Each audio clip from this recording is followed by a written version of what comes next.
Hey, what's going on, guys? Coming at you with a brand new deck profile, and today I'll be showing you guys my Qliphorts. So starting off with the monsters, we have the 1 Scout and 1 Monolith, double Carrier, double Helix, double Stealth, and for the final monster we have the 1 Stealth. So it's a total of 9 monsters.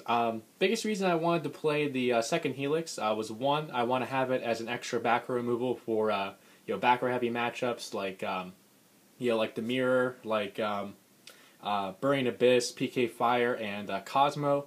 It also gave me a 4th high scale to where my scales are a bit more balanced. It's 5 low scales and 4 high scales, just in case I do need a pendulum summon, which does come up sometimes, especially if you're wanting to like pendulum summon 1 or 2 on board to give you tribute fodder for like Stealth or Shell.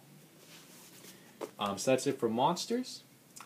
For spells, we have the triple card Demise. Basically, the sole reason why this deck is relevant currently is because of the extra consistency that Demise gives us. Just makes it to where you can dig really deep into your deck to get to your floodgates to stop your opponent. Make sure that you get to your scout, and then since you are running a pendulum deck, you can basically just dump any dead monsters you have in your hand into your pendulum zones, or just normal summon them to make sure that you don't have to discard end phase off of Demise. So you could argue that this is probably the best deck that utilizes Demise, because you're more often than not having to dump any cards out of your hand at end phase, because you can just dump them out of hand beforehand. Then we have the triple pod duality. Since this variant doesn't really special summon much, if at all, you're just looking to dig deeper into your key combo pieces and your floodgates.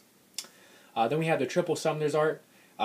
Obviously, we only have 2 targets for this, but it's very important that you see Scout as early as possible. And of course, if you see Scout, you want to see Monolith along with it. So that's why I played a 3, just to make sure I see it, see the Scout, and then see the Monolith as well. Then we have the 1 Upstart Goblin for extra consistency. The double Qliphort, obviously really good against Cosmo. Being able to tribute one of their ships for one of your Qliphort monsters is pretty good. Also really good in combination with Stealth, since Stealth, when it's tribute summon, restricts your opponent's ability to activate any cards in response to Stealth. So say in the Burning Abyss matchup you tribute a Dante or a Beatrice, it completely shuts down their ability to activate Dante or activate any of their Burning Abyss monsters in graveyards. So just overall a really good card to get rid of annoying monsters and be able to hinder your opponent. It also combos off very well with Necker Valley, which we'll see here in a minute. Then for one-is, we have the 1 Sacrifice. It's pretty interesting how there's some decks that have a hard time getting over a monster that can't be destroyed by battle with Sacrifice. Of course, being able to give the Qliphort an extra 300 is good, and then being able to search off it when it dies, just overall really good card. Then for field spells, we have the 1 Laser Clip for an extra tribute summon that's searchable off a Scout, the 1 Necker Valley, and then the 1 Terraforming to search out our field spells. The one thing I have considered with this lineup is bumping up Necker Valley to 2. It is a really good card right now. Good against Burning Abyss, good against PK Fire, good against Cosmo, pretty good against Monarch as well. Just hindering them from being able to do anything with their graveyard for the most part is really, really good. But since I have the Terraforming to search it, and I don't want to see multiples, I decided to only go with 1 for now, but I may bump it up to 2 in the future. Then for the final spell, we have the 1 Regeki. So that is it for the spells. For traps, we have the 2 Solemn Strike, the 1 Solemn Warning, and the 1 Chaos Trap Hole for our counter traps. Biggest reason for playing Chaos Trap Hole over the 3rd Strike is because Chaos Trap Hole is a bit better in matchups like Burning Abyss, PK Fire, and also Monarchs as well. Of course, Monarchs have Return, which helped them get around Solemn Strike, and then Burning Abyss, being able to negate their summons right away and banish them versus just destroying them is a lot better, especially with things like Dante and Beatrice. So that's why I decided to tech in the 1 Chaos Trap Hole in the main. Then we have for Floodgates a 2 Lose 1 Turn and the 2 Robbery of Warlords. Lose 1 Turn's always been good in Qliphorts. Being able to negate special summon monsters' effects the turn they come out, switching them to defense mode is really good. Doesn't really hinder anything this variant does at all, since you barely ever special summon in this variant.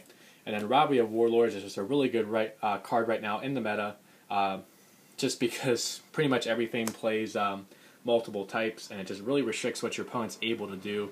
And of course, all your monsters in this deck are machines, so you don't really have to worry about being hindered by it. Then for one of those, we have the one climate change, the one clipper launch, and the one Qliphort for our cleat traps.